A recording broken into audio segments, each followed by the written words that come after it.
Bezrat Hashem Barach, on fait un cours sur l'importance et combien c'est fort le shalom aux yeux d'Akadosh Baruch Hu. Et donc que ce cours soit Bezrat Hashem pour la prochaine Madonnette, c'est pour Bat Sarah, Rami, mais pour tout la Shalom de tous les malades si Dieu veut, et que chacun ce qu'il a besoin Kadosh Baruch Hu lui donne, et que ce soit les Nishmat, ceux qui sont partis, en espérant qu'ils puissent revenir très vite avec le Mashiach, Bezrat Hashem. Donc je fais une petite introduction sur l'importance en fait du shalom.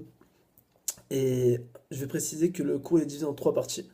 Le Shalom Atzmi, le Shalom Bait et le Shalom Klali. Le Shalom Atzmi, tout d'abord, c'est d'être bien avec soi, entre guillemets, on va dire c'est l'harmonie intérieure, on va appeler ça comme ça. C'est un peu chinois. C'est-à-dire, entre guillemets, d'être en paix avec soi-même. Pourquoi? Parce qu'une personne, il n'est pas bien lui-même, il peut pas automatiquement, il peut pas être bien avec les autres. C'est comme ça va de soi. Si une personne, il est bien, au Hachem, qu'il a, comme dit Rabbi Nachman de Breslev, euh, Ishuvadat, c'est-à-dire qu'il a l'esprit qui est posé, c'est-à-dire qu'il peut voir toutes les choses, et qu'il a Mochin de Gadlut, c'est comme Mochin de Gadlut, c'est-à-dire qu'il a son esprit qui est élargi.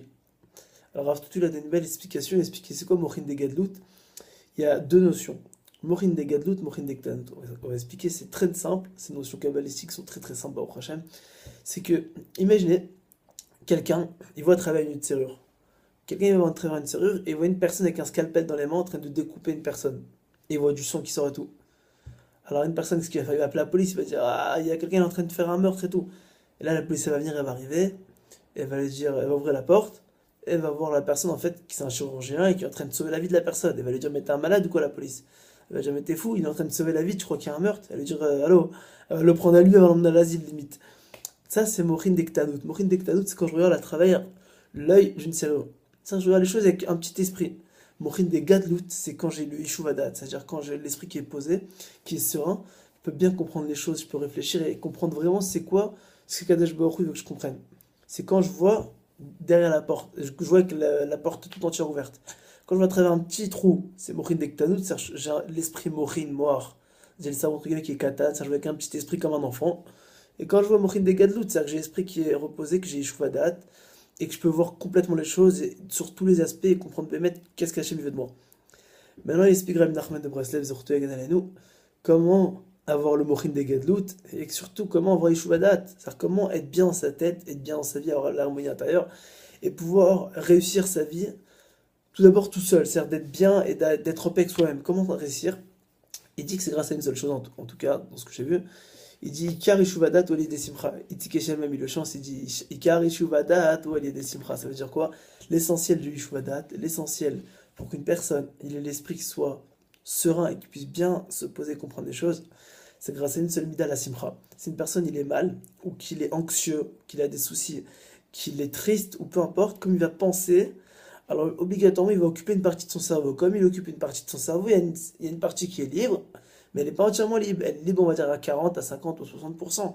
Mais en vrai, elle n'est pas complètement libre. Comme elle n'est pas complètement libre, la personne ne peut pas bien réfléchir. Et il y a beaucoup de nafkamina, il y a beaucoup de choses qui en découlent de cette chose-là. C'est que si une personne, il a pas Shuvadat, il ne peut pas faire un bon Khashban Nefesh. Khashban Nefesh, c'est quoi? C'est faire le bilan sur soi-même. On sait qu'une entreprise, si elle ne fait pas de bilan, bah, elle coule, c'est automatique. Bah, une personne, automatiquement, s'il ne fait pas de bilan, il coule aussi. Et il va dans le décor ou dans le mur. C'est la même chose, quoi. Et c'est pour ça que c'est très très important de faire le maximum pour être Bessimra, pour avoir Yeshuvadat, pour faire un bon bilan, et savoir où on avance dans la vie, parce qu'on avance, la vie, quoi qu'il arrive, elle avance. Le compteur il tourne, on grandit quoi qu'il arrive, on pousse, on pousse, on pousse. On pousse maintenant. Notre Yetzirah il pousse avec, notre Yetzirah il pousse, notre Yetzirah Tov aussi, il faut qu'il pousse avec. Et le truc c'est qu'il faut qu'on se renforce, et pour se renforcer, faire un bon Khashban Nefesh, et ça c'est que grâce à la Simra. Donc il faut travailler un maximum la Simra, et tout d'abord, avant de passer au Shalom Bait, mais il faut d'abord que la personne soit bien. Si une personne maintenant elle arrive à avoir Yeshuvadat, à être bien, à avoir Morin des Gadlout, et qu'elle voit la chose, elle voit le monde du côté positif, elle apprend, bah, Hashem elle a bien étudié, et elle voit que, Béhémet, grâce à Dieu, que euh, tout ce qu'Hachem lui fait, c'est bien, c'est pour le bien. Elle arrive à assimiler ça dans son date, c'est-à-dire dans son cœur vraiment au plus profond d'elle. Elle a vraiment ancré la chose en elle, que tout ce qu'Akadosh Baruch Hu il fait, c'est pour le bien. Que Yeshinan Hashem Taper Hakol Tova, que même s'il y a du mal, Béhémet, il y a une chose qui est très très mal à nos yeux, et même cette chose-là, elle peut se retourner pour le bien. Elle apprend quoi d'autre? Elle apprend que Baruch Hashem, euh, Yeshinan Shinta- Shin- im- Tamin Sheyochal Etakel. Oui. Il dit comme ça, Rabbi Nachman aussi dit un très beau truc, il dit que si une personne y croit qu'il peut détruire, qui croit aussi qu'il peut aussi construire. Ça va de soi, si tu peux détruire, tu peux construire, si tu peux construire, tu peux détruire. Donc, tous les trucs comme ça, toutes les phrases clés qui nous aident à nous reconstruire, que Yush Ba'olam Klal, qu'il faut se renforcer, qu'il faut être très fort, quand une personne arrive à les assimiler, alors même s'il a la pire des choses, il va rester chazak, il va rester très très fort. Comme me dit la Mishnah dans le Pirkei Avot, elle dit il y a deux sortes de personnes. Il y a la personne qui a sa sagesse qui passe avant sa Yirat Shamayim, entre guillemets, enfin, il a plus de sagesse que du Yirat Shamayim, donc il est comparé à un arbre très faible, d'accord? Parce qu'il a beaucoup beaucoup de sagesse, il connaît, mais concrètement il n'a pas beaucoup de Yirat Shamayim. Donc, elle dit la Mishnah, au moindre vent, l'arbre va se faire déraciner, il va se faire envoler. Mais elle dit une personne qui a d'abord l'Irat Shamayim, qui se renforce d'abord dans l'Irat Shamayim, dans la crainte du ciel, et bien entendu, il étudie la Torah, mais il n'a pas beaucoup de connaissances. Mais en tout cas, ce qu'il connaît, il l'applique, et qu'il fait le maximum pour que ça descende dans son cœur, pour bien mettre le vivre à 200%. Alors elle dit, il est comparé à quoi cette personne-là? À un arbre dont les racines ils sont vraiment dans le sol, et le truc c'est un chêne. C'est-à-dire qu'il peut passer des tempêtes, des tornades, il bouge pas. Et nous, on doit essayer d'aspirer à ça, essayer de devenir une personne comme ça qui a beaucoup de Shamaïm, et que même s'il y a les pires des tornades qui viennent, on ne bouge pas. Et même si l'arbre parfois il peut faire un peu comme ça, au moins il reste solide. Ça, c'est le but. Une personne, quand il est arrivé, Baruch Shem, à voir tout ce qu'on a dit là, qu'il a le Shalom, Smith, Bémet, il est bien avec lui-même, il kiffe sa vie grâce à Dieu, tout va bien, tout est beau, et qu'il travaille, même s'il y a des épreuves, même si tout est dur, il arrive à travailler, alors il peut passer à la phase numéro 2. Phase numéro 2, c'est le Shalom Bait. Sur le Shalom Bait, on va ramener Bezrat Hashem, même sur la suite, sur le Shalom aussi Klali, c'est-à-dire le Shalom en complet, on va ramener énormément d'exemples pour montrer l'importance des deux côtés, c'est-à-dire on va ramener le côté qu'est-ce qu'une personne y gagne, et surtout qu'est-ce qu'une personne maintenant il perd, mais surtout combien Kadosh Baruch Hu il aime cette chose-là. Donc, première chose, écrit dans la Gemara, je crois, Ish veisha zachu shrina benem. Il y a écrit qu'en fait qu'un homme et une femme, si c'était méritant, s'ils étudient la Torah à la maison, s'ils font l'action pour Ket Shalom Bayit, qui sont vatra extra, comme on va le voir dans la suite du cours, alors Akadosh Baruch Hu il est avec eux. Et alors on sait que s'il y a Akadosh Baruch Hu qui est là, donc automatiquement il y a le Shalom, parce que le nom d'Hachem c'est Shalom.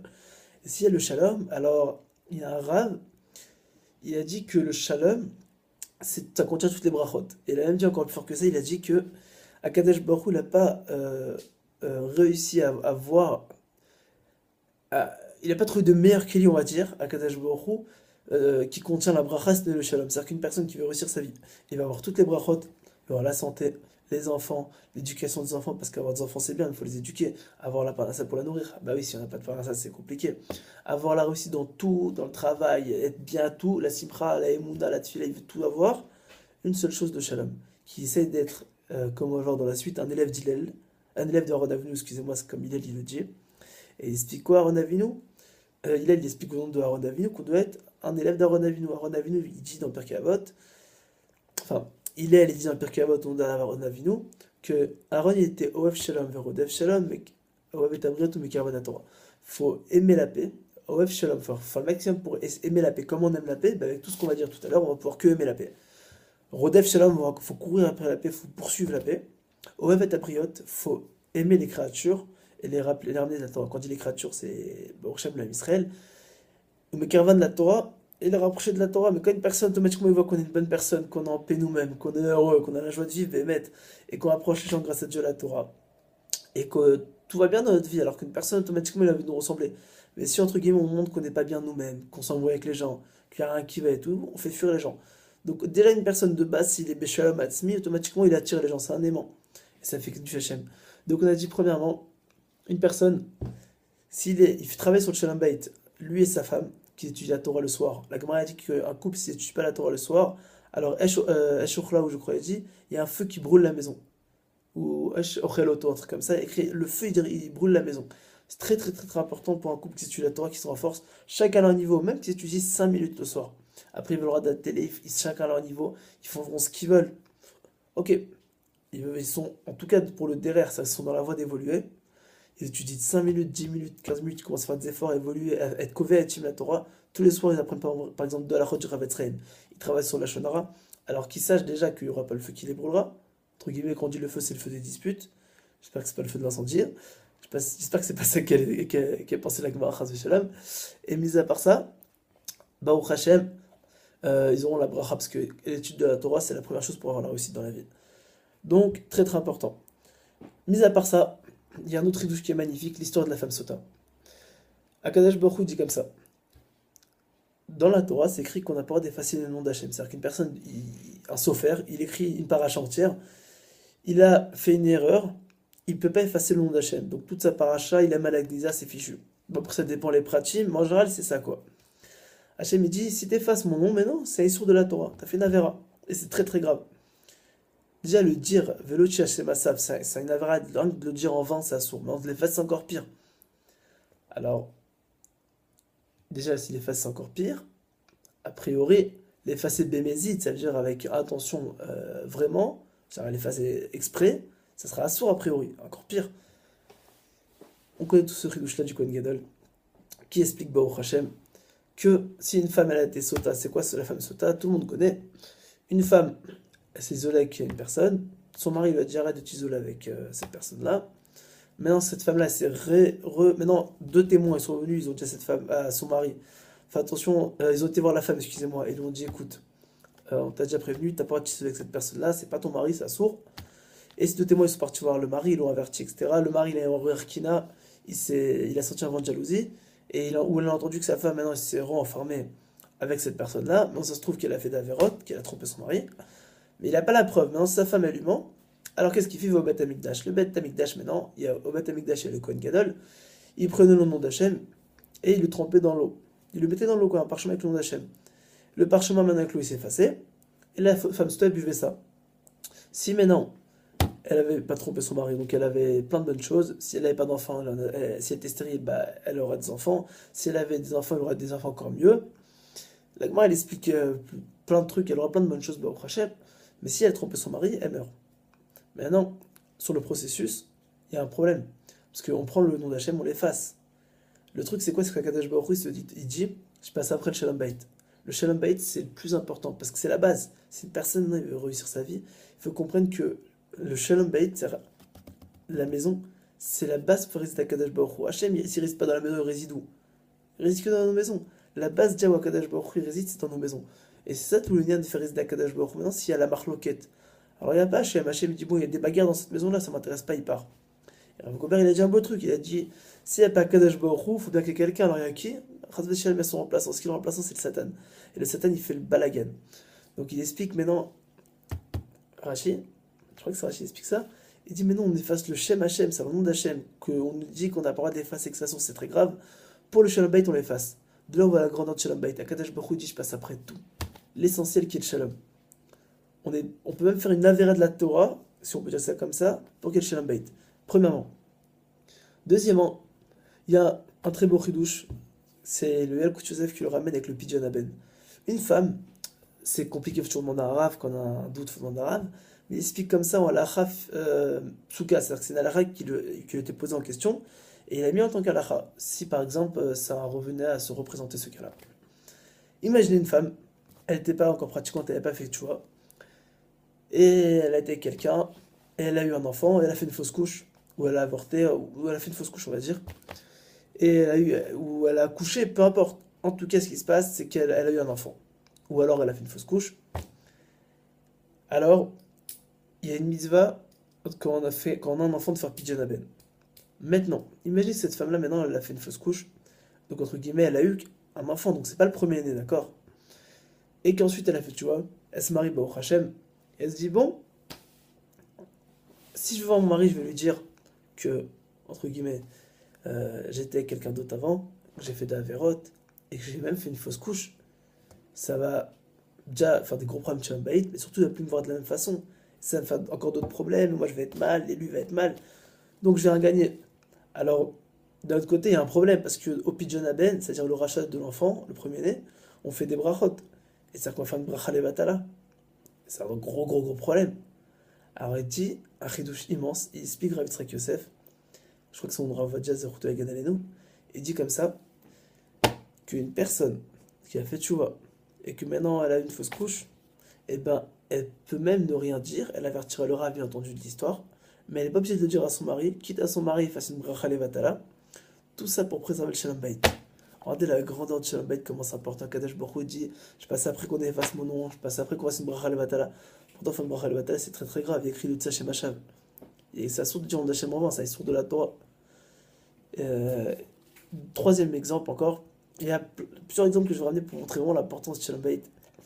Il y a une mitzvah de faire le hiboum. C'est un peu compliqué, mais c'est très simple à comprendre, Baruch Hashem. C'est un peu complexe, on va dire. Le hiboum, c'est quoi? C'est que quelqu'un, il s'est marié avec une femme. David, il s'est marié avec. Comment on va l'appeler? On va trouver deux noms. Nom inconnu, on va dire. Yonkel, il s'est marié avec Yana, on va dire un nom. Et Yonkel, il est mort. Et il n'a pas eu d'enfant avec Yana. Maintenant, Yonkel, il a un frère. D'accord? Alors, le frère de Yonkel, d'accord? Mais il peut aller, on va dire, on va l'appeler Yossi. Yossi peut aller avec Yana. Il y a une mitzvah d'aller avec Yana pour lui donner un enfant. Pour faire la mitzvah de Yiboum. Maintenant, imaginez maintenant que ce Yossi-là, il est marié avec une femme. D'accord? Donc, comme ce Yossi-là, il est marié avec une femme, et qu'il a des enfants aussi, lui, entre guillemets, il peut penser comme ça. Il va se dire, attends, il faut que j'aille me concentrer avec ma femme. Je vais pas me marier avec une autre femme sans l'avis de ma femme. Alors, imaginez, il va voir sa femme, et que sa femme, maintenant, elle lui dit, ah non, moi, je suis pas d'accord. C'est mort, même pas en rêve, je veux pas qu'il y ait une autre femme à la maison. Surtout que si t'as des enfants avec elle, ça va faire des histoires entre tes fils et tout. Et il voit que la femme est bête, elle est jalouse et que ça lui plaît pas. Et bah pour le Shalom Bayit, et bah Kadesh Baruch Hu, il dit pas de mitzvah de hiboum aussi. C'est-à-dire qu'on voit qu'on allume plusieurs mitzvahs de la Torah pour le Shalom Bayit. C'est énorme comme chidouche. On explique aussi un très bon truc que Rava il explique dans la Gemara.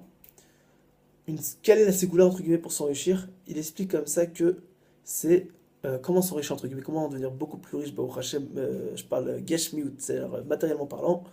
Il explique que une seule chose est valable, dans ce cas en tout cas, c'est d'honorer ses femmes, d'honorer sa femme, excusez-moi. Il dit qu'une personne qui honore sa femme, alors Kadesh Baruch Hu lui enverra la bracha. Et il dit que c'est quoi honorer sa femme? Déjà, le Shalom Bayit, parce qu'une personne il donne des bijoux à sa femme, il la gâte et lui donne tout, mais il n'est pas à la maison et il lui parle mal et il lui fait de la peine, ça vaut un peu rien quoi. C'est vide. Parce que la femme elle va être triste, si la femme elle se sent triste, elle se sent mal. Ça ne va pas rien. Donc c'est pour ça qu'une personne doit comprendre, et c'est très très important, tout part sur le Shalom Bayit. D'abord le Shalom Bayit, c'est bien sur le Shalom Bayit. Si une personne travaille sur le Shalom Bayit, Akadosh Baruch Hu lui enverra une immense bracha. Déjà dans la richesse, il enverra la bracha dans tous les domaines, c'est évident, c'est simple. Parce qu'il fait résider Akadosh Baruch Hu à l'intérieur de lui. Dans sa maison, il y a Dieu, s'il y a Dieu, qu'est-ce qui manque? Il y a tout. Bon, Hachem. Donc, ça, c'était pour le Shalom Bayit. Maintenant, concrètement, on a dit l'importance sur le Shalom Bayit. Et donc, concrètement, comment travailler sur le Shalom Bayit?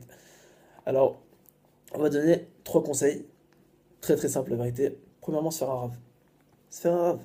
Parce qu'une personne, il n'a pas de rave, déjà, c'est un problème. Parce qu'il pense avec soi-même. Donc, ça se trouve qu'avec son cerveau, peut-être qu'il a raison, peut-être qu'il a tort. Et comme en général, la femme elle va penser au contraire de lui quand il y a une embrouille, donc, il risque de se planter. Le top, c'est quoi? Comme il y a un match entre guillemets entre la femme et l'homme, qui a un arbitre. Le Rav il fait l'arbitre, comme il avait dit mon Rav Rabbi Eliyahu Yeshua. Il nous avait dit un homme, il faut qu'il ait un arbitre. L'homme et la femme doivent se faire un Rav qu'ils aiment bien tous les deux, et que à chaque problème, que entre guillemets qu'ils n'arrivent pas à régler, ils iront voir le Rav. C'est pas une honte, au contraire, c'est magnifique, Baruch Hashem, parce que parfois on peut croire qu'on a raison, et en fait on est complètement à côté de la plaque. Et parfois on peut croire qu'on a tort, alors qu'en fait on a raison, et que c'est la femme qui se plante. Et le Rav, lui, il nous indique la voie à suivre. Et ça a toujours été comme ça, Baruch Hashem, depuis 3500 ans. Et ça a toujours réussi grâce à Dieu, Baruch Hashem, on est toujours là. Depuis Moshe Rabbeinu, qui a enseigné à Yoshua, etc. Une personne, il se doit d'avoir un Rav. C'est même une Mishnah, Pirkei Avot, elle nous dit Aselech Rav. Fais ton Rav, c'est un ordre limite. Fais ton Rav, c'est très très important. Deuxièmement, après se faire un Rav, la tefila. Le Rav peut nous donner des conseils, mais si on ne prie pas Kadesh Baruch Hu, Yefshar. C'est pour ça qu'il faut prier à Kadesh Baruch Hu de tout notre cœur. Hachem, donne-moi un Shalom Bayit, fait que je puisse arriver à travailler mes midot, et à devenir une meilleure personne et avoir un meilleur Shalom Bayit. Et on fait une tefila avec nos paroles, avec nos mots, on fait dans la Hamida, on fait de doutes, on fait tout ce qu'on peut pour que Kadesh Baruch Hu fasse résider, déjà que lui réside, et qu'il fasse résider la bracha, le Shalom de notre bidon. Et s'il y a ça, il y aura tout. Troisièmement, d'être vatran. Très important pour le Shalom Bayit. Comment dire, la majorité des embrouilles dans le Shalom Bayit, c'est des choses qui sont bêtes. En vrai, c'est des bêtises. C'est ça il y a lieu de s'embrouiller, mais en vrai, c'est des bêtises quand on y réfléchit après coup. C'est que du Yetzera. Pas tout, mais 80%, 90%, c'est que des bêtises. Donc le Yetzera, il va nous vouloir faire, entre guillemets, embrouiller avec notre femme, et la femme avec son mari, pour une seule raison, qui est plus le Shalom. Aïkar, que Hachem ne soit plus là, qui vient Chol. L'essentiel, c'est qu'Hachem ne soit plus là, que le Satan il vienne jouer de la guitare un peu dans la maison. Et dès que Satan il est là, il s'éclate. Quand il voit qu'il y a une dispute, c'est son kiff. C'est-à-dire quand il y a un couple qui s'embrouille, ils font du bien au Satan. Vraiment à Easter. Et au contraire, quand ils travaillent les midotes et qu'ils sont vatran, alors Baruch Hashem, déjà le Satan il n'est pas là. De deux, il y a Kadosh Baruch Hu, toutes les brachot. Et mis à part ça, on explique dans la Gemara quelque chose d'énorme. Que Kadosh Baruch Hu dit comme ça. C'est grava qui nous d'Hachem.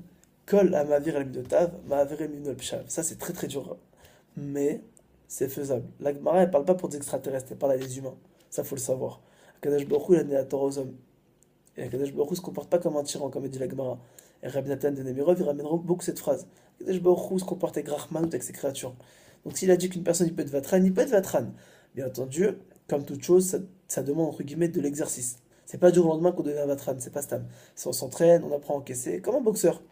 Au début, il se prend une droite, boum, il tombe par terre, après il se protège, il apprend à encaisser mieux. Et avec le temps, il devient plus performant et plus fort. Concrètement, comment être vatran? Se poser, faire un cheshbon nefesh le soir, et réfléchir un peu sur la journée et se dire, attends, franchement, est-ce que c'est Kedai, est-ce que ça vaut le coup que je m'embrouille avec ma femme pour ça? Et on va nous-mêmes voir que c'est des bêtises. Et nous, on va être vatran, on va être mévater. On va se dire, allez, je laisse passer. Capara, je laisse passer. On voit qu'il y a une bêtise, un exemple. La femme, on va équiper avec notre femme. Et la femme, elle se dit, je veux un canapé bleu. Et le mari, il dit, non. L'homme, il dit, non, moi, je veux un gris. Et la femme, elle dit, mais arrête, tu vois pas que ça pète la maison. L'homme, il va pas commencer à s'embrouiller. S'il s'embrouille pour un canapé, c'est que c'est un malade mental déjà. Si ça fait plaisir à la femme, fais-lui plaisir, ma cara. Déjà, si tu te fais plaisir, tu l'honores. Et si tu l'honores, tu vas t'enrichir. Déjà. Deuxièmement, tu vas le faire plaisir, tu auras la joie de ta femme. Tu t'es marié avec elle pour le donner, pas pour, entre guillemets, prendre. C'est pas tout ça le mariage.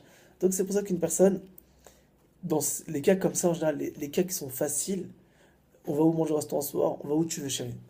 Alors qu'une personne, il a envie de manger bassari. Moi, ça me ferait plaisir de manger bassari, ça me ferait plaisir de manger des grillades. Mais si tu manges une pizza, ça me ferait plaisir, chérie, avec plaisir. Ce qui te fait plaisir, ça me fait plaisir. Ton bonheur, c'est le mien. Ça, c'est un vrai mari. Et une personne qui pense comme ça, bah, au Hachem, il attend des dragotes immenses. Donc, trois choses on a dit. Et avec ça, avec le temps prié, avec le Rav, la Tfila et d'être Vatran, automatiquement une personne il arrivera à avoir un excellent Shalom Bayit, Bezrat Hashem. Ça, c'était pour le Shalom Bayit. Maintenant, on va parler du Shalom. La troisième étape, c'est, je sais pas si c'est le plus difficile, puisque le Shalom Bayit, c'est constamment avec la femme, donc c'est pas stam. Mais le Shalom Atzmi, c'est la vraie pratique. C'est-à-dire que la femme, c'est très très important aussi. Mais excuse-moi, le Shalom Klali, c'est-à-dire le Shalom avec tout le monde, le, c'est le plus complexe entre guillemets. Pourquoi? Parce qu'avec notre femme, on s'embrouille, on se dit bon, qu'à tout à l'heure je lui pardonnerai, tout à l'heure on va faire la paix, ça va être sympathique et tout. Il y a des personnes dans la rue avec qui on s'embrouille, un, on risque jamais de la revoir, deuxièmement, bah crève quoi, tu m'as fait du mal, crève. Ça c'est la logique goy, c'est une HKFA qui est non juive. Une personne ne doit pas penser comme ça. Une personne doit se dire déjà, si je me suis embrouillé avec quelqu'un, ça va se faire Chib Lachem. À plus forte raison, si c'est un goy, ça se fait encore plus Chib Lachem. Et moi, en tant que juif, je dois montrer l'exemple. Même si je ne suis pas pratiquant, je dois montrer l'exemple. Et tsem, c'est-à-dire du fait que je monte d'Akadosh Baruch Hu, en moi, j'ai une neshama, j'ai une âme. Alors je dois montrer l'exemple. Même si j'ai pas de kippa, j'ai pas de barbe, j'ai rien, j'ai une tête de juif. Ils savent très bien le nom juif qu'on est juif. Il y a mon nom même si c'est pas une tête de juif, il y a le nom. Quoi qu'il arrive, on sait qu'un juif c'est un juif. À 99%, ça se voit. C'est flagrant même. Donc automatiquement, une personne doit montrer l'exemple. Et parfois, il arrive qu'il y ait des embrouilles. Et c'est chaval parce qu'une personne y perd énormément. Et on va expliquer maintenant, bah, au prochain, on va conclure le cours dessus. Il y a au moins il y a une bonne dizaine d'exemples pour montrer vraiment la puissance du shalom. Déjà, faut savoir que le shalom c'est énormément précieux au jeu d'Akadash Baruch Hu. Tout simplement pourquoi toutes les brachot de consolation, ils finissent par le shalom. Dans la Mida, Amevartam Israël Shalom, première chose.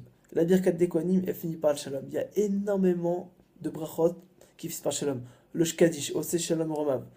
Toujours il y a le shalom, le shalom, le shalom. Il faut se poser la question pourquoi? Parce que c'est énormément précieux aux yeux d'Akadash Baruch Hu. Deuxième exemple, la Gemara dans Tanit 22a, elle raconte l'histoire de deux clowns, qu'un rave il leur a posé une question. Entre guillemets, un rave, je raconte l'histoire du début, au moins qu'on comprenne bien. Un grand tzaddik s'appelait Rabbi Berachia, je crois. Rabbi Beroka. Rabbi Beroka. Il se baladait maintenant dans le chouk. Le Rav Etzraim dit c'est quoi le chouk?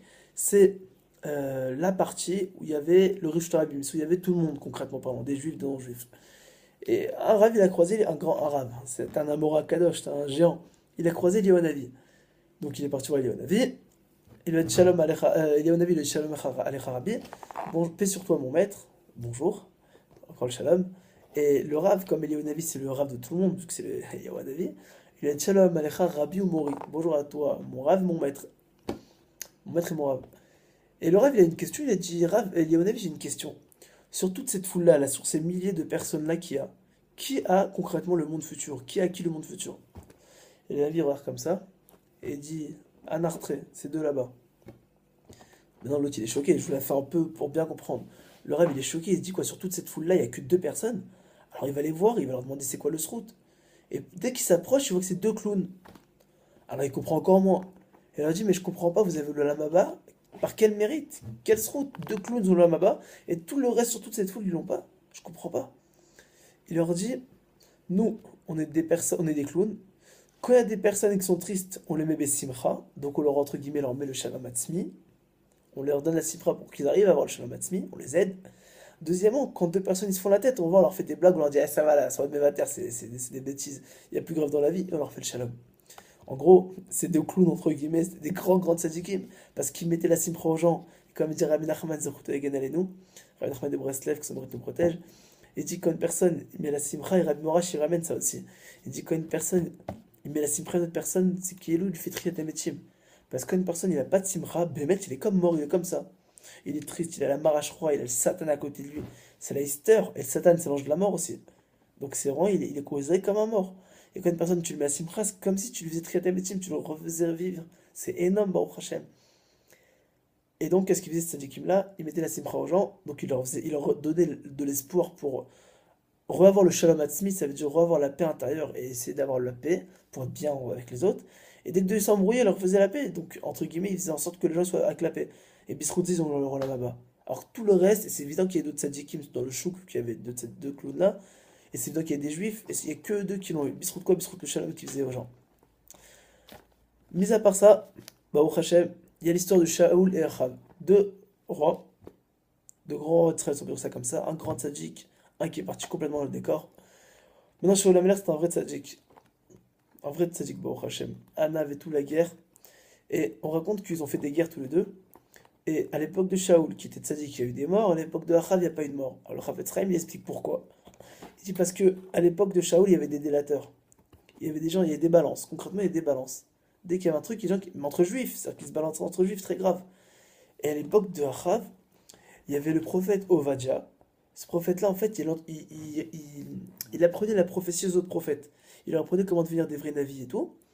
Et c'était un sourd, parce que le roi Achav, c'était un roi idolâtre. Et c'était un roi qui, au contraire, était, entre guillemets, en colère contre Dieu. C'est le ouf. Et ce roi-là, justement, il interdisait ça. Et s'il savait, il l'aurait tué. Et les gens, motus bouffe cousu, ils ont rien dit. Ils ont rien balance. Puis se routzer qu'ils ont rien dit. Alors Kadosh Baruch Hu, il a dit, même si vous faites la Vodazara et que c'est très très grave, je dis rien, je pardonne. Je ferme les yeux, qui vient relâcher, il me dit, je ferme les yeux. Alors que les générations de Shaoul, quoi, il y a des balances, quoi, vous faites du lachonara les uns sur les autres, vous méritez la mort. C'est pour ça que tout l'essentiel du shalom, et d'où l'importance maintenant, et c'est là où on en vient, c'est que quand il n'y a pas le shalom, en général, il y a 1 milliard de, j'exagère un peu, mais il y a énormément de mitzvot qui vont être transgressées. Quand une personne nous fait du mal, imaginons qu'il y a une embrouille entre deux personnes. Alors l'autre, elle va déjà, premièrement, tout ça c'est le Chafetz Chaim, il m'explique ça, il dit automatiquement il va faire du lachonara. Maintenant, en général, il va faire un advarim, parce qu'il va vouloir le blesser. Il va vouloir faire de la rechilut, il va aller chauffer les autres contre lui.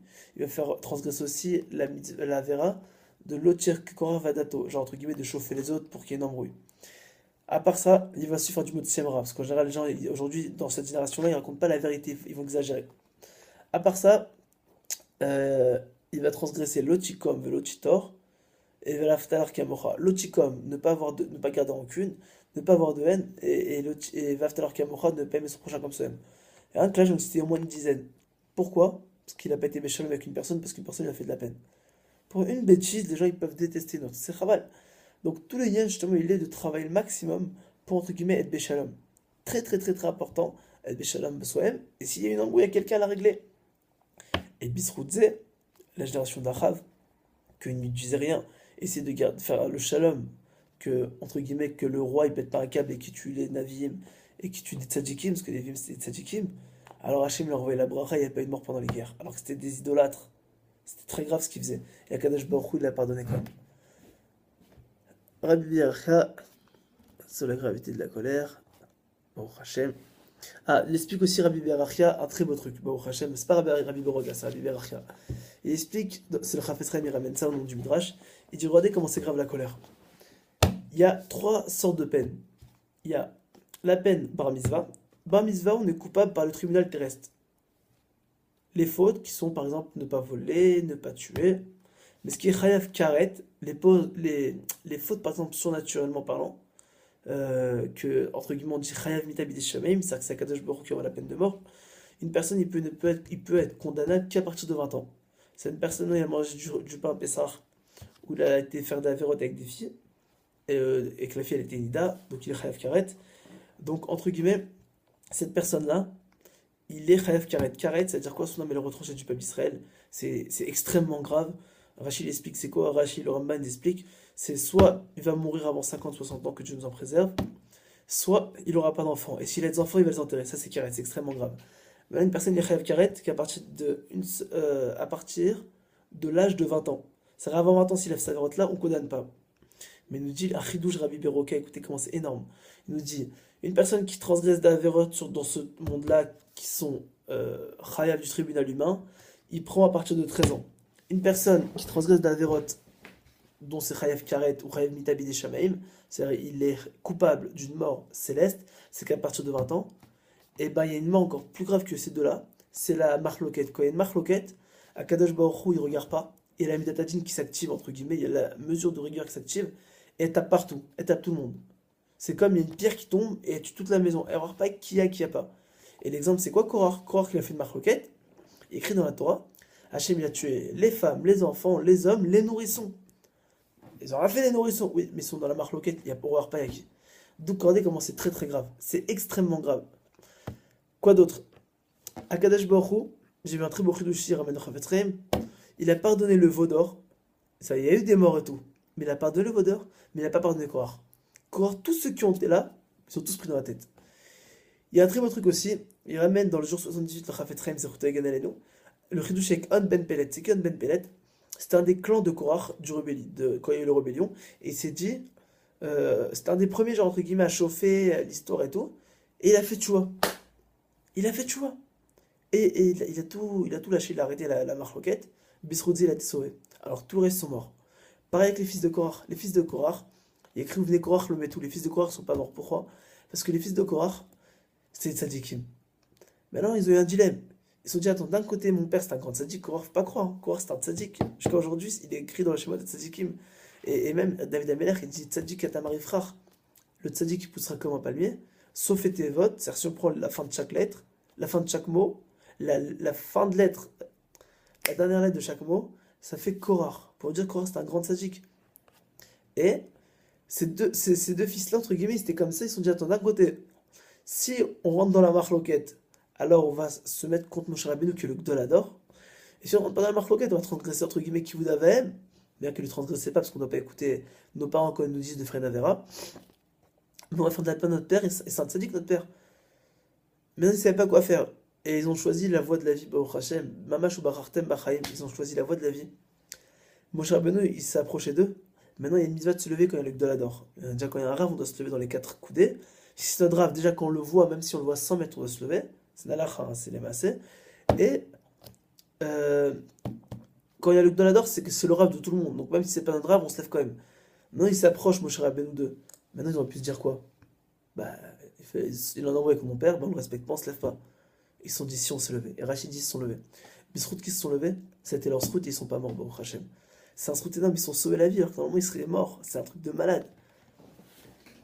Mis à part ça, on finit avec un très beau truc, Baruch Hashem, du Tana de Viliaou.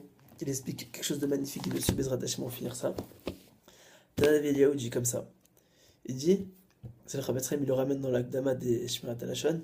Il dit, Akadosh Baruch Hu, il parle comme ça, il dit, mes enfants, qu'est-ce que j'attends de vous? C'est de vous respecter les uns les autres et de vous aimer les uns les autres.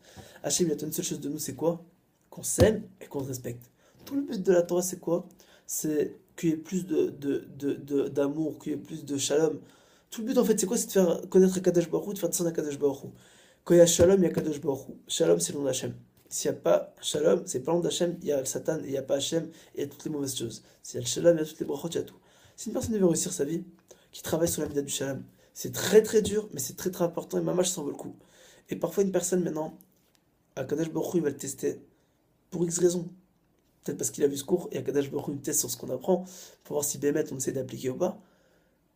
Et que une personne à venir, il va lui faire du mal, ou il va lui faire une blague qui est pourrie, et qui ça va lui faire de la peine, et qu'il a envie de le tuer, et qui dit rien, il dit, il laisse passer. Alors, comme il dit Rava dans la Gemara, que je crois pas que je l'ai dit tout à l'heure, Kol ha'maver al midotav, maver al peshav. Akadosh Baruch Hu, il dit comme ça. Tout celui qui passe sur le mal qu'on lui a fait, entre guillemets, sur ses midotes, maver al midotav, c'est-à-dire qu'il passe au-dessus de ses midotes, bien que c'est difficile, il y a les kapara. Je suis nerveux en temps normal, je le tue, cette fois-ci je le tue pas. Akadosh Baruch Hu, alors il dit, c'est que moi, c'est normalement, t'as fait ta lavérote, t'es censé recevoir telle chose, mais je passe au-dessus. C'est énorme. Akadosh Baruch Hu, il passe au-dessus. Mis à part ça, Akadosh Baruch Hu, il efface les fautes de la personne. Ma'avir mirat peshav. Akadosh Baruch Hu, il efface les fautes de la personne. Donc seulement il efface, il passe au-dessus. Mais mis à part ça, Akadosh Baruch Hu, il ne verra pas la peine à la personne. Donc c'est énorme. Une personne en vrai, quand une personne il lui fait du mal, il lui fait un chesed. Quelqu'un il vient, il fait du mal à une personne, il fait un chesed parce qu'il de ce mal-là, qu'est-ce qui en ressort? C'est vraiment pour le coup le proverbe un mal pour un bien. Quelqu'un il vient, il fait de la peine à une personne. Ok, il me fait de la peine. C'est vrai. Ça, il m'a fait de la peine. Je suis humain. J'ai un cœur, je ressens, il m'a fait de la peine. Il m'a tapé dans mon kavod ou pas gabi, il m'a fait beaucoup de peine. Mais moi, je suis mévater, je dis rien. Qu'est-ce que je gagne concrètement? Qu'est-ce que je perds? Qu'est-ce que je gagne? Qu'est-ce que je perds? Je perds mon kavod, j'ai de la peine, ok. Qu'est-ce que je gagne? Il m'efface toutes mes fautes, il prend toute ma vérote. C'est un truc de malade. Moi, je prends toutes ces mitzvot, parce que quand il dit le Chavetz Chaim, quand on fait du Lashon Hara, on prend toutes les mitzvot de l'autre et l'autre, tu prends toute la vérote. C'est énorme. À part ça, j'ai plus d'avérote, j'ai plus de fautes. Je ressors un ange, j'ai un Yom Kippour, Bémet, un Yom Kippour. Et mis à part ça, lui, il a tout repris ma vérote. Et en plus de ça, lui, bien entendu, s'il fait tchouva, bien entendu, même dans les avérotes qu'il a prises, c'est pardonné. Akadosh Baruch Hu pardonne tout. La tchouva, c'est mechaper tout. Mais, entre guillemets, toutes nos fautes sont pardonnées. Et mis à part ça, même une histoire dans la Gemara, on raconte qu'un grand tzaddik, je crois que c'est Ravuna, il devait mourir, c'est son heure. Et Rav Papa, il a dit préparer les linceuils. Ça y est, il va mourir, commencer à préparer l'enterrement. Et il est monté, Bémet Shama, il est monté, et, entre guillemets, il y a eu une mort clinique, si on peut dire ça comme ça à l'époque. Et il est mort. Et il est redescendu sur Terre. Il est redescendu sur Terre. Alors, papa, il lui a dit qu'est-ce qui s'est passé? Il a dit dans le tribunal céleste, on a décrété que je devais partir, c'est vrai. Mais comme j'ai toujours été vatran, j'ai toujours laissé passer quand on me faisait du mal, alors Kadosh Baruch Hu, il a dit qu'on lui rajoute 15 années de vie. C'est vrai que là aussi, on ne doit pas le laisser passer, mais comme il laisse passer, on n'a pas le choix, on est obligé de laisser passer. C'est énorme cette phrase-là. Donc l'essentiel, c'est toujours de faire le maximum de laisser passer. C'est pas grave, ça nous fait du mal, mais ça vaut le coup. L'enjeu vaut la chandelle. Mamash, ça vaut énormément la chandelle pour le coup. Donc Hachem Zed El Vatran à appliquer, à faire résider à Kadosh Baruch Hu qui est Shalom, et qu'on puisse recevoir Bezrat Hachem Idbar toutes les brachot. Voilà, diffuser un maximum, qu'on ait que des très bonnes nouvelles Bezrat Hachem Idbar.